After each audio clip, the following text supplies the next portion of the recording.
अथ पंचपंचाशत्तमो अध्याय प्रद्युम्न का जन्म और शंबरासुर का वध। श्री शुक उवाच।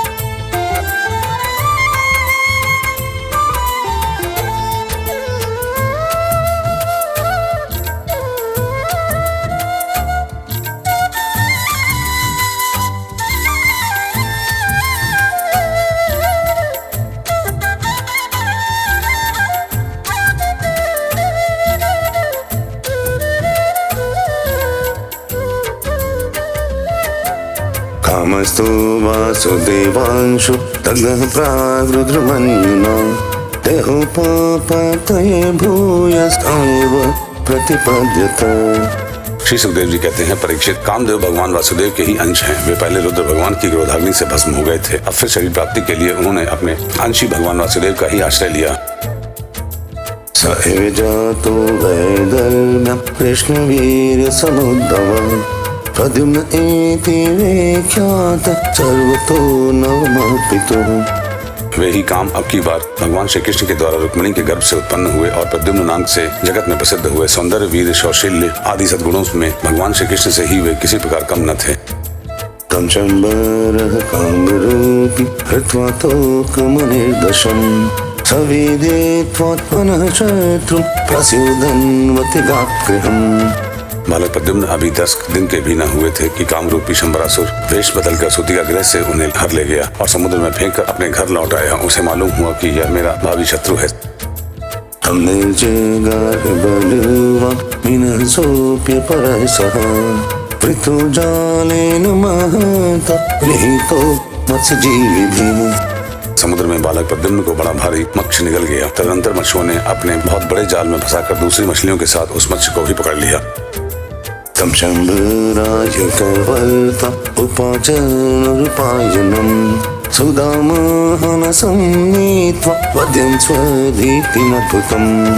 और उन्होंने उसे ले जाकर शंबरासुर को भेंट के रूप में दे दिया। शंबरासुर के रसोइये उस अद्भुत मत्स्य को उठाकर रसोई घर में ले आया और कुल्हाड़ियों से उसे काटने लगे। दृष्ट्वा तदुदरे बालं मायावत्यनुविदयन् नारदो कथयत् सर्वं तस्याः शङ्कितचेतसः बालस्य तत्त्वमुत्पत्तिं मत्स्योदरनिवेशनम्। रसोइयों ने मत्स्य के पेट में बालक देखकर उसे शंबरासुर की दासी मायावती को समर्पित किया। उसके मन में बड़ी शंका हुई। तब नारद जी ने आकर बालक का कामदेव होना, श्री कृष्ण की पत्नी रुक्मिणी के गर्भ से जन्म लेना, मत्स्य के पेट में जाना, सब कुछ कह सुनाया। साच कामस्य वै पत्नी रत्नमयशस्विनी पतिर्निर्दग्धदेहस्य देहोत्पत्तिं प्रतीक्षति। परीक्षित, वह मायावती कामदेव की यशस्विनी पत्नी रति ही थी। जिस दिन शंकर जी के क्रोध से कामदेव का शरीर भस्म हो गया था, उसी दिन से वह उसके देह के पुनः उत्पन्न होने की प्रतीक्षा कर रही थी। निरूपिता शंभरेण कसुपोदन साधने कामदेवं शिशुं बोध्वा चक्रसिंहं तदार्भके। उसी रति के शंबरासुर ने अपने यहाँ दाल भात बनाने के काम में नियुक्त कर दिया था। जब उसे मालूम हुआ कि वह शिशु के रूप में ही मेरे पति कामदेव ही हैं, तब वह उनके प्रति बहुत प्रेम करने लगी। नातिदीर्घेण कालेन सकाश्लीरुढयौवनः जनयमास नारीणां भिक्षन्तीनां च विभ्रमम्। श्री कृष्ण कुमार भगवान प्रद्युम्न बहुत थोड़े दिनों में जवान हो गए। उनका रूप लावण्य इतना अद्भुत था कि जो स्त्रियां उनकी ओर देखती, उनके मन में श्रृंगार रस का उद्दीपन हो जाता। सातं पतिं पद्मदलयतीक्ष्णं प्रलम्ब बाहुं नारमुखसुन्दरम् सव्रीडहासोत्पीतभ्रुवेक्षति प्रीत्योपतस्थे रतिरंग सौरतः। कमल दल के समान कोमल एवं विशाल नेत्र, घुटनों तक लंबी लंबी बाहें और मनुष्य लोक में सबसे सुंदर शरीर, रति सलज्ज हास्य के साथ भौहें मटकाकर उनकी ओर देखती और प्रेम से भरकर स्त्री पुरुष संबंधी भाव व्यक्त करती हुई उनकी सेवा तुषुषा में लगी रहती। तमः भगवान प्रकाश नातस्ते मतिरन्यता मातृभावमधिगम्य वर्तसे कामिनीयथा। श्री कृष्ण नंदन भगवान प्रद्युम्न ने उनके भावों में परिवर्तन देखकर कहा, देवी तुम तो मेरी माँ के समान हो, तुम्हारी बुद्धि उल्टी कैसी हो गई? मैं देखता हूँ कि तुम माता के भाव को छोड़कर कामिनी के समान हाव भाव दिखा रही हो। रतिरुवाच भवनारायण सूत शंबरेण हितगृहा अहं ते धिकृता पत्नी रतिकाम भवान् प्रभो। रति ने कहा, प्रभु आप स्वयं ही भगवान नारायण के पुत्र हैं। शंबरासुर आपको सूतिका गृह से चुरा लाया था। आप मेरे पति स्वयं कामदेव हैं और आपकी सदा की धर्मपत्नी रति हूँ। ईशकनिर्दशं सिन्ध पक्षिपक्षं भरोऽसुरः मत्स्योग्रसीतदुदर विहततो भवान् प्रभो। मेरे स्वामी, जब आप 10 दिन के भी न थे तब इस शंबरासुर ने आपको हरकर समुद्र में डाल दिया था। वहाँ एक मत्स्य आपको निगल गया और उसी के पेट से आप यहाँ मुझे प्राप्त हुए हैं। हमिमंद्रहिदर्शं दुर्जयं शत्रुमात्मनः मया शतवेदं त्वं च मया धर्मोनादिभिः। यह शंबरासुर सैकड़ों प्रकार की माया जानता है। इसको अपने वश में कर लेना या जीत लेना बहुत ही कठिन है। आप अपने इस शत्रु को मोहन आदि मायाओं के द्वारा नष्ट कर डालिए। परिशुचति ते माता पुररिव प्रजप्रता पुत्र स्नेहा कुलादीना विवत्सा गौरीवातुरा। स्वामी, आपकी संतान आपके खो जाने से आपकी माता पुत्र स्नेह से व्याकुल हो रही हैं। वे आतुर होकर अत्यंत दीनता से दिन रात चिंता करती रहती हैं। उनकी ठीक वैसी ही दशा हो रही है जैसे बच्चा खो जाने पर कुररी पक्षी की और बछड़ा खो जाने पर बेचारी गाय की होती है। प्रभशवं ददौ वेद्य प्रद्युम्नाय महात्मने मायावती महामाया सर्वमाया विनाशिनी। मायावती रति ने इस प्रकार कहकर परम शक्तिशाली प्रद्युम्न को महामाया नाम की विद्या सिखाई। यह विद्या ऐसी है जो सब प्रकार की मायाओं का नाश कर देती है। सच शंबरमभेत संयुगाय समाप्ययत् अविषयास्तु माक्षेप कृपं संजनयन् कलिम्। अब प्रद्युम्न जी शंबरासुर के पास जाकर उस पर बड़े कटु आक्षेप करने लगे। वे चाहते थे कि यह किसी प्रकार झगड़ा कर बैठे। इतना ही नहीं, उन्होंने युद्ध के लिए उसे स्पष्ट रूप से ललकारा। स्वधिक्षेप्तो दुर्विक्रोमित्पदाहत इवोरगः निश्चकामगदापाणि रमर्षाताम्रलोचनः। प्रद्युम्न जी के कटुर वचनों की चोट से शंबरासुर तिलमिला उठा, मानो किसी ने विषैले सांप को पैर से ठोकर मार दी हो। उसकी आंखें क्रोध से लाल हो गईं। वह हाथ में गदा लेकर बाहर निकल आया। गदमवेद्यतरस प्रद्युम्नाय महात्मने प्रक्षिप्यानन्दन्नादं वज्रनिष्पेषनिष्ठुरम्। उसने अपनी गदा बड़े जोर से आकाश में घुमाई और उसके बाद प्रद्युम्न जी पर चला दी। गदा चलाते समय उसने इतना कर सिंहनाद किया मानो बिजली कड़क रही हो। कामपतन्ते भगवान् प्रद्युम्नो गदया गदाम् अपास्य शत्रुवे क्रोध प्रणिहोत्स्वगदां नृप। परीक्षित, भगवान प्रद्युम्न ने देखा कि उसकी गदा बड़े वेग से मेरी ओर आ रही है। तब उन्होंने अपनी गदा के प्रहार से उसकी गदा गिरा दी और क्रोध में भरकर अपनी गदा उस पर चलाई। सच मायां समाश्रित ततेयेन मय दर्शितां मुमुचस्त्रमयं वर्षं काष्णो वैहायसोऽसुरः। तब वह दैत्य मयासुर की बतलाई हुई आसुरी माया का आश्रय लेकर आकाश में चला गया और वहीं से प्रद्युम्न जी पर अस्त्र शस्त्रों की वर्षा करने लगा। वाद्यमानो स्रवशेन दक्षिणेय महारथः सत्त्वात्मिकमहावेद्य सर्वमायकमर्दिनी। महारथी प्रद्युम्न जी पर बहुत सी अस्त्र वर्षा करके जब वह उन्हें पीड़ित करने लगा तब उन्होंने समस्त मायाओं को शांत करने वाली सत्वमयी महाविद्या का प्रयोग किया। ततु गाह्यकगान्धर्व पशाचोरराक्षसी प्रायुक्त शतशोदैत्य कषव्यधमयत्सतः। तदनंतर शंबरासुर ने यक्ष, गंधर्व, पिशाच, नाग और राक्षसों की सैकड़ों मायाओं का प्रयोग किया, परंतु श्री कृष्ण कुमार प्रद्युम्न जी ने अपनी महाविद्या से उस सब का नाश कर दिया। निशतमासी मोद्यम्य सकिरीटं सकुण्डलम् शंबरस्य शिरकायं ताम्रश्मश्रोच्चसहरत्। इसके बाद उन्होंने एक तीक्ष्ण तलवार उठाई और शंबरासुर का किरीट और कुंडल से सुशोभित सिर, जो लाल लाल दाढ़ी मूछों से बड़ा भयंकर लग रहा था, काट कर धड़ से अलग कर दिया। आकीर्यमाणुदिवीज सुवद्भेकुसुमोत्करः वार्ययाम्बरचारिण्य पुरं नीतो विहाय सा। देवता लोग पुष्पों की वर्षा करते हुए स्तुति करने लगे। इसके बाद मायावती रति और आकाश में चलना जानती थी। अपने पति प्रद्युम्न जी को आकाश मार्ग से द्वारकापुरी में ले गई।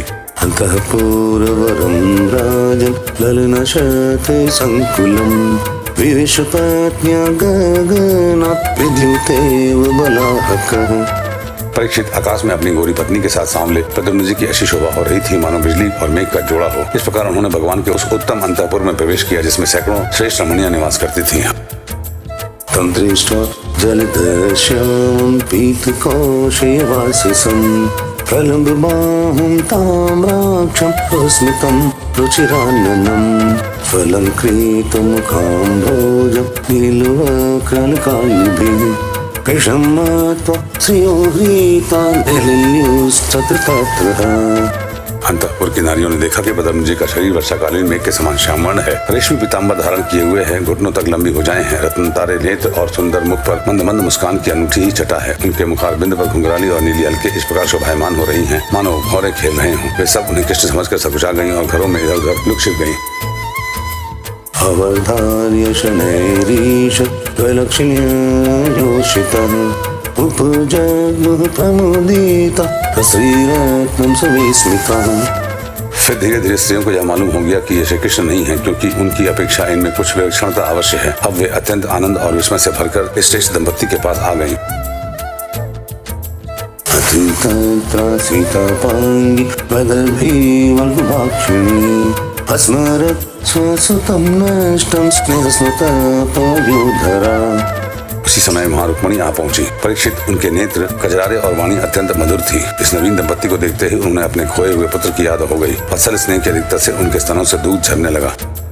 पुनवयं नरवैदूर्य कस्य वा कमलेक्षणः पृथक्या वा जठरे कियं लब्ध्वा त्वनेन वा। रुक्मणी जी सोचने लगी, यह नर रत्न कौन है? यह कमल नयन किसका पुत्र है? किस बड़भागिनी ने इसे अपने घर में धारण किया होगा? इसे यह कौन सा भाग्यवती पत्नी रूप में प्राप्त हुई है? मम चाप्यात्मजो नष्टो नितो यस्वतिकाग्निहां हिततुल्यो रूपो यदि जीवति पुत्रजे। मेरा भी एक नन्हा सा शिशु खो गया था। न जाने कौन उसे सूतिका गृह से उठा ले गया। यदि वह कहीं जीता जागता होगा तो उसकी अवस्था और रूप भी इसी के समान हुआ होगा। कथं त्वनेन सम्प्राप्तं सारूप्यं शङ्करधन्वनः अकृत्या वयवैगर्त्या स्वर्गासवलोकनः। मैं तो इस बात से हैरान हूँ कि इसे भगवान श्याम सुंदर की सी रूपरेखा, अंगों की गठन, चाल ढाल, मुस्कान, चितवन और बोल चाल कहाँ से प्राप्त हुई हो? स एव वा भवेन्नूनं यो मे गर्भधृतोर्भकः अमुष्मिन् प्रीतिरधिका वमः स्फुरति मे भुजः। हो न हो यह वही बालक है जिसे मैंने अपने गर्भ में धारण किया था, क्योंकि स्वभाव से ही मेरा स्नेह इसके प्रति उमड़ रहा है और मेरी बाईं बाह भी भड़क रही है। एवं वीमांसमानायां प्रगर्भ्यां देवकी सुतः देवक्यानकृदन्दोभ्याम् उत्तमश्लोक आगमत्। जिस समय रुक्मिणी जी इस प्रकार सोच विचार कर रही थी, निश्चय और संदेह के झूले में झूल रही थी, उसी समय पवित्र कीर्ति भगवान श्री कृष्ण अपने माता पिता देवकी वसुदेव जी के साथ वहां पधारे। विज्ञातथोऽपि भगवान् स्तुष्टिमास जनार्दनः नारदो कथयत् सर्वं शम्भुराहरणादिकम्। भगवान श्री कृष्ण सब कुछ जानते थे, परंतु वे कुछ न बोले, चुपचाप खड़े रहे। इतने में ही नारद जी वहां पहुंचे और उन्होंने प्रद्युम्न जी को शंबरासुर का हर ले जाना, समुद्र में फेंक देना आदि जितनी भी घटनाएं घटित हुई थी वे सब कह सुनाई। रक्षुत्वा महदाश्चर्यं कृष्णान्तपुर्योषितः अभिनन्दन् बहूनाब्दां नष्टमृतमिवागतम्। नारद जी के द्वारा यह महान आश्चर्यमयी घटना सुनकर भगवान श्री कृष्ण के अंतःपुर की स्त्रियां चकित हो गईं और बहुत वर्षों तक खोए रहने के बाद लौटे हुए प्रद्युम्न जी का इस प्रकार अभिनंदन करने लगी मानो कोई मरकर जी उठा। देवकी वसुदेवश्च कृष्ण राम तथा स्त्रियः दम्पती तपरेष्वज रुक्मिणी च ययुर्मुदम्। देवकी जी, वसुदेव जी, भगवान श्री कृष्ण, बलराम जी, रुक्मिणी जी और स्त्रियां सब उस नव दंपत्ति को हृदय से लगाकर बहुत ही आनंदित हुए। नष्टं प्रद्युम्नमायात् मकरे द्वारकाकसः अमृत इवायातो वरदुश्चेति ह्यब्रुवन्। जब द्वारकावासी नर नारियों को यह मालूम हुआ कि खोए हुए प्रद्युम्न जी लौट आए हैं, तब वे परस्पर कहने लगे, अहो कैसे सौभाग्य की बात है कि यह बालक मानो मर कर फिर लौट आया। यं वैमोहेत्री सरुतनिजेषु भवा स्तन्मातरो यद् भजन्रुणभवा चित्रं न तत्खलु क्रमस्पदबिम्बबिम्बे कामे स्मरे क्षीवेशाय किमुक्तान्य नार्यः। परीक्षित, प्रद्युम्न जी का रूप रंग भगवान श्री कृष्ण से इतना मिलता जुलता था कि उन्हें देखकर उनकी माताएं भी उन्हें अपना पतिदेव श्री कृष्ण समझकर मधुर भाव में मग्न हो जाती थीं और उनके सामने से हटकर एकांत में चली जाती थीं। श्री निकेतन भगवान के प्रति बिंब स्वरूप कामावतार भगवान प्रद्युम्न के दीख जाने पर ऐसा होना कोई आश्चर्य की बात नहीं है। फिर उन्हें देखकर दूसरी स्त्रियों की विचित्र दशा हो जाती थी, इसमें तो कहना ही क्या है।